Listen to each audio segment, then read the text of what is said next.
ইয়া আইয়ুহাল্লাযীনা আমানু লা তুলহিকুম আমওয়ালুকুম ওয়ালা আওলাদুকুম আন যিকরিল্লাহ।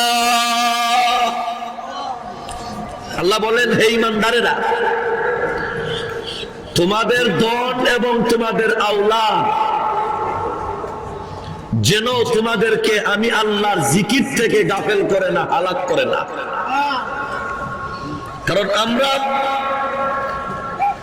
অনেক সময় দুনিয়ার মহব্বতে পড়ে,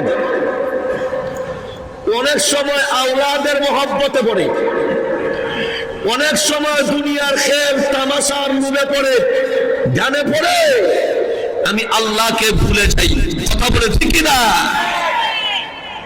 আল্লাহ বলেন, তোমার ধন, তোমার আওলাদ, তোমার জন, সার্বর্ম দুনিয়া যেন তোমাকে আমি আল্লাহর জিকির থেকে গাফেল না করে, হালাক না করে।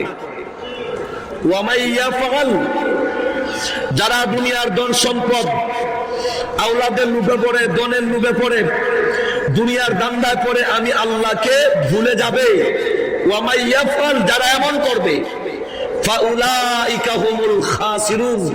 এরা হবে ইহকাল এবং পরকালে ক্ষতিগ্রস্ত। এই হলো আয়াতের তরজমা। আমি আপনাদের জিজ্ঞাসা করতে চাই, আপনারা কি ইহকাল এবং পরকালে ক্ষতিগ্রস্ত হতে চান না লাভবান হতে চান? আরো জোরে কোন, ক্ষতিগ্রস্ত না লাভবান? এক লোক বরফের ব্যবসা করে, ওই লোক খোলা ময়দানে বরফের শাখা নিয়ে বসে আছে।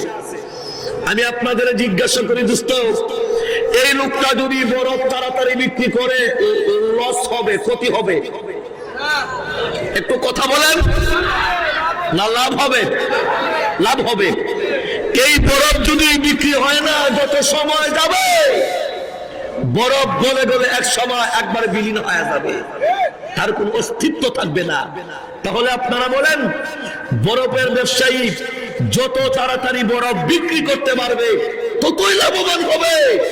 যদি বিক্রি করতে পারে না, বরফের সময় গলতে গলতে একেবারে বিলীন হয়ে যাবে, লাভবান হবে দূরের কথা, ক্ষতিগ্রস্তর কোনো সীমাই থাকবে না। কথা বলে ঠিক না? আমাদের জীবনটা এইভাবেই। আপনি আল্লাহর জিকির করেন, আপনি নামাজ পড়েন, আপনি রোজা রাখেন অথবা নাই রাখেন, কোরআনকে ভালোবাসেন অথবা ভালো নাই বাসেন, আপনি আল্লাহর জিকির ফিকিরে থাকেন অথবা নাই থাকেন, আপনার জীবনটা এক সময় অবশ্যই চলে যাবে, তাতে কোনো সন্দেহ। আরেকটু আস্তে কোন সন্দেহ? করোনায় আপনার জীবন নিবে না, ওমিক্রন আপনার জীবন ধ্বংস করতে পারে না, কোন সর্দি কাশি জ্বর আপনার জীবন ধ্বংস করবে না। আপনার মৃত্যু তখনই আসবে যখন ওই আল্লাহ ইলমের মধ্যে আপনার হায়াতের রশি পুড়িয়ে যাবে, তখন ওই মাওলার ডাকে সাড়া দিয়ে আল্লাহর দরবারে হাজিরা দিতে হবে। কথা বলে ঠিক না? লকডাউন, শাটডাউন, মারাত্মক ডাউন, কঠোর ডাউন, হায় হায় রে, এবারে আসতে পারে শ্বাস ডাউন। কথা বল, বুঝেন নাই? এবার বৈজ্ঞানিকরা বলছে করোনা বাতাসের সাথে মিশ্রিত হয়ে গেছে নাকি। যদি বাতাসের সাথে সত্যই মিশ্রিত হয় থাকে, তাহলে আমি একটা ফিকির করে দেখলাম, শ্বাস ডাউন সারা আর হয় নাই। এখন কঠোর লকডাউন, মারাত্মক লকডাউন, শাটডাউন,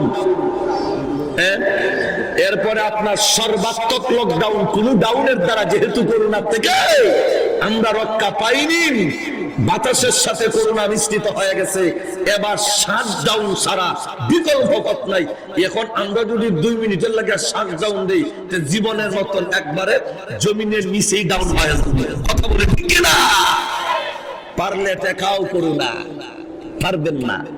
ইতিহাস প্রমাণ করে যখনই মহামারী আসে, যখনই বিপদ আসে, যখনই কোনো বিপদ সামনে তৈরি হয়, সামনে আসার সম্ভাবনা হয়, তখন ওই গোলামেরা মালিকের সামনে সালেন্ডার হয়ে যায়।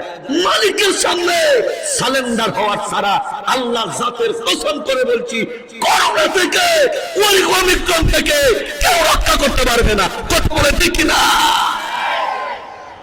উলামায়ে কেরামের কথাকে মূল্যায়ন করুন। বাংলাদেশের আকাশ মেঘাচ্ছন্ন হয়ে গেছে, কখন যেন শিলাবৃষ্টি হয় তা বলা যাচ্ছে না। এই দেশের ইমানদারের মান সম্মান রচ্ছে না, সততার চেয়ে পতিতার মর্যাদা বেড়ে গেছে। কাজেই আসমানের মালিক আমাদের প্রতি রাগ করে ফেলছেন, আকাশ মেঘাচ্ছন্ন হয়ে গেছে, কখন যেন আযাব আসে, কেউ সেই আযাব থেকে রক্ষা পাবে না। কথা বলেন ঠিক কিনা? উলামায়ে কেরামকে সম্মান করুন, শ্রদ্ধা করুন, ভালোবাসুন। আরে ভালোবাসবো দূরের কথা, ওই দিন ফেসবুকে দেখলাম বাংলাদেশের আরেকজন ব্যক্তি বলছেন অতিরিক্ত ওয়াজের কারণে যুবক যুবতীদের মন মেধা সব নষ্ট হয়ে গেছে। কেতনা বড় বেয়াদব। সুতরাং ওয়াজ মাহফিল কম হওয়া দরকার। আমি আপনাদের বলি, ওয়াজ শুনে কোন একটা মানুষ পকেট চুরি করছে, ডাকাতি করছে না ডাকাতি ছাড়ছে, বদমাশি করছে না বদমাশি ছাড়ছে, গান বাজনায় জুয়া কুর বানায়, বদমাশ বানায়, লম্পট বানায়, ডাকাত বানায়, লুচ্চা বানায়। কথা বলে ঠিক না? কয় কি রে? শতকরা 95% মুসলমানের দেশে কয় কি? কয় অতিরিক্ত ওয়াজ হওয়ার কারণে গান বাজনা নাটক, মানে বিনোদন, এইগুলো বন্ধ হয়ে যাওয়ার কারণে যুবক যুবতীদের এনার্জি নষ্ট হয়ে গেছে। আমি জিজ্ঞাসা করি, এনার্জি নষ্ট হয় ওয়াজের দ্বারা? ওয়াজের দ্বারা এনার্জি নষ্ট হয় না, এই গান বাজনার দ্বারা এলার্জি বেড়ে যায়। কথা বলেন ঠিক না? এই জন্য কোরআনের বিরুদ্ধে উলামায়ে কেরাম আলোচনা করেছেন, অনেক আলোচনা আপনারা শুনেছেন।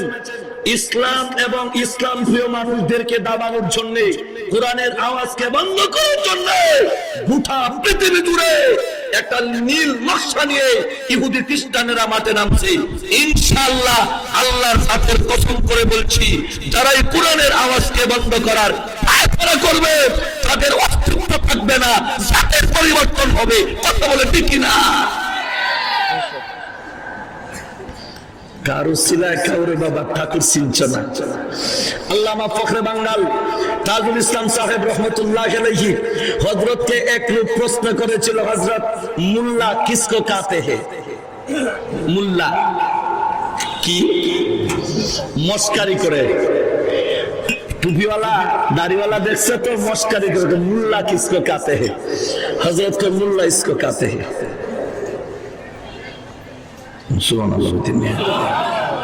খুব ঠান্ডা লাগছে না? এই মুহূর্তে কিছু মানুষ হাওড়ে আছে, কথা বলেন নাই?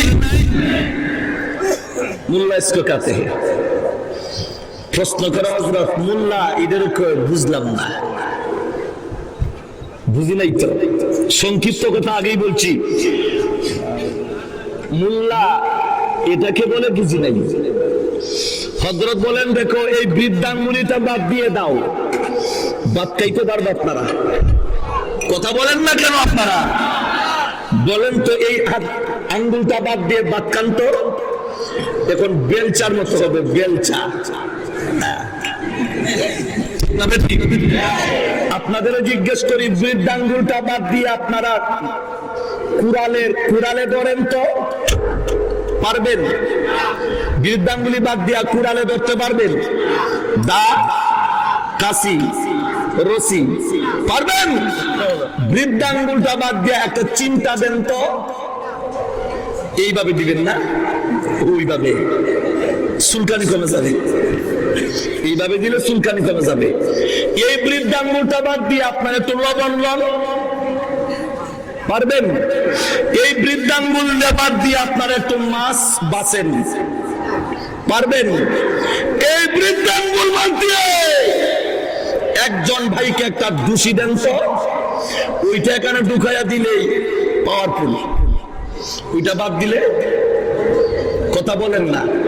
তাহলে আপনারা বলেন, বৃদ্ধাঙ্গুলি বাদ খাইতে লাগেনি, জাল বাইতে লাগেনি, ধান খাটতে লাগেনি, কথা বলেন লাগেনি, মাছ মারতে লাগেনি,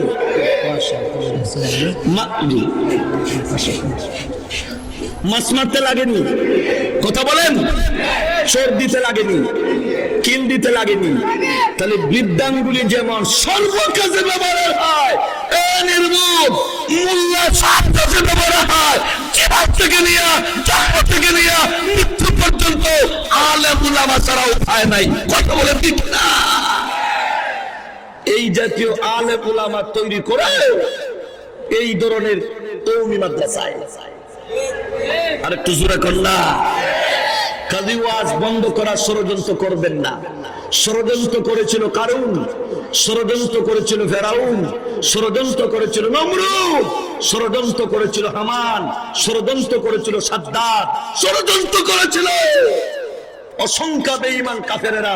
ধ্বংস হয়েছে অদূর ভবিষ্যতে ইসলাম এবং মুসলমানকে নিয়ে যারা ষড়যন্ত্র করবে, ধ্বংসের ষড়যন্ত্র করবে, তাদের ধ্বংস নিশ্চিত, তাদের কোনো সন্দেহ আর আস্তে কোন সন্দেহ। ধনের লোভ, নারীর লোভ, পদের লোভ, তিন লোভে মানুষ ধ্বংস হয়। ক্ষমতার জন্য ভাই ভাইকে খুন করে ফেলে, নারীর জন্য একজনের স্ত্রী আর একজন নিয়ে যায়, প্রয়োজনে ওই লোকটাকে মেরে ফেলে। পদের লোভ, ধনের লোভ, নারীর লোভ, এই লোভে মানুষগুলো ধ্বংস হয়ে যায়। এই জন্য আল্লাহ পাক নিষেধ করেছেন, তোমার আওলাদ, তোমার ধন, তোমার জন যেন আমি আল্লাহ জিকির থেকে তোমাকে হালাক করে না, দাফেল করে না। যদি এমন করো, এমন যদি হইয়া যায় জীবনটা ধ্বংস। আমরা কি ক্ষতিগ্রস্ত জীবন নিয়ে কবরে যাইতে চাই? আরো জোরে কোন কবরে যাইতে চাই? আল্লাহ আমাদেরকে কবুল করেন, সকলে বলুন আমিন।